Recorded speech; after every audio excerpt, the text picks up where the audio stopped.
इस वक्त की बड़ी खबर आपको बता दें, चर्निव में रूस की एयर स्ट्राइक हुई है। रूसी हमले में एक स्कूल पूरी तरीके से तबाह हो चुका है। ये बहुत बड़ी खबर है। यूक्रेन पर रूस के हमलों का आज 29वां दिन है और यहां पर रूस ने एयर स्ट्राइक की है चर्निव में, जहां पर स्कूल पूरी तरीके से तबाह हो चुका है। और तस्वीरें भी हम आपको दिखाएंगे। महायुद्ध ब्रेकिंग इस वक्त हम आपको बता रहे हैं। रूस यूक्रेन युद्ध का आज 29वां दिन है और ये तस्वीरें, तबाही की तस्वीरें आप देखिए। ये हमला चर्निव में हुआ है जिसमें स्कूल तबाह हो चुका है। ओडेसा में सैकड़ों लोग समंदर के किनारे रूसी नौसेना के हमले का जवाब देने के लिए तैयारी करते दिखाई दिए। यूक्रेन की तरफ से इसका एक वीडियो भी जारी किया गया, जिसमें समंदर के पास कई लोग रेत की खुदाई करते नजर आए। सभी एक ग्रुप बनाकर काम करते दिखे। कोई रेत खोद रहा था तो कोई उसे बोरियों में भरकर दूसरी तरफ पहुंचा रहा था। कई लोग रेत से भरी इन बोरियों को एक ट्रक में भरते दिखाई दिए। यही नहीं, वहां मौजूद लोगों के मनोरंजन का भी पूरा इंतजाम किया गया था ताकि उनका मन काम में लगा रहे। तनाव भरे माहौल के बीच कुछ लोग तो सेल्फी लेते हुए भी दिखे। खबर है कि रेत से भरी इन बोरियों को शहर के अलग अलग हिस्सों तक ले जाया जाएगा ताकि अगर रूसी फौज हमला करे तो उससे बचा जा सके। ओडेसा शहर समंदर के पास है और रूसी नेवी के जवानों ने समंदर से भी वार तेज कर दिया है। ऐसे में लोग भी हमले से बचाव की तैयारी में जुट गए। नेटो प्रमुख ने चीन पर बड़ा आरोप लगाया है। कहा है कि चीन खुले तौर पर झूठ बोल रहा है। चीन रूस को राजनीतिक तौर पर समर्थन दे रहा है। नेटो प्रमुख ने चीन पर आरोप लगाया है। चीन खुले तौर पर झूठ बोल रहा है और राजनीतिक तौर पर रूस को समर्थन दे रहा है। यूक्रेन ने रूस के कुछ सैनिकों को बंधक बनाने का वीडियो जारी किया।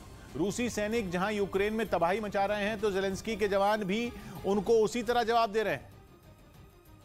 और इसी कड़ी में उन्होंने रूस के कुछ जवानों को बंधक बनाने का दावा किया, जिसका एक वीडियो भी यूक्रेन की तरफ से जारी किया गया। इस वीडियो में 2 रूसी सैनिक जमीन पर मुंह के बल लेटे नजर आए।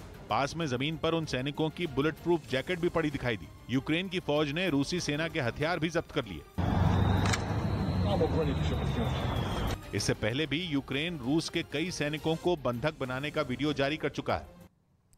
यूक्रेन के युद्ध में मासूम भी शिकार बन रहे हैं। इस युद्ध में अब तक 121 यूक्रेनी बच्चे मारे गए हैं, जबकि 167 बच्चे घायल हैं। यह दावा यूक्रेन सरकार की ओर से किया गया है।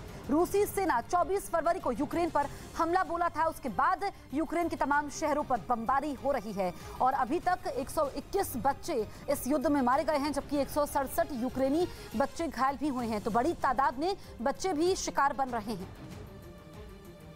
एक बार फिर परमाणु युद्ध की आहट ने जोर पकड़ लिया है। यूक्रेन की जंग में तेजी से बिगड़ते हालात के बीच रूस ने परमाणु हथियार चलाने की बात दोहराई है। यह बात भी उस शख्स के मुंह से निकली है जो रूस के राष्ट्रपति व्लादिमीर पुतिन का खासम खास है। पुतिन के प्रवक्ता ने अमेरिकी न्यूज चैनल CNN को दिए इंटरव्यू में ताल ठोक कर कहा, अगर नौबत आई तो रूस परमाणु हथियार चलाने से नहीं चूकेगा। जिसके बाद पूरी दुनिया में सनसनी फैल गई।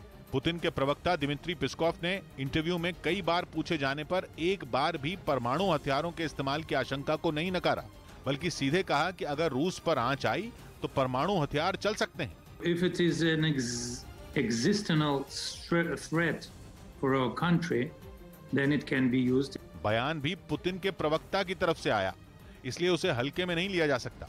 दिमित्री पेस्कोव के मुंह से निकला बयान मतलब पुतिन के मन की बात।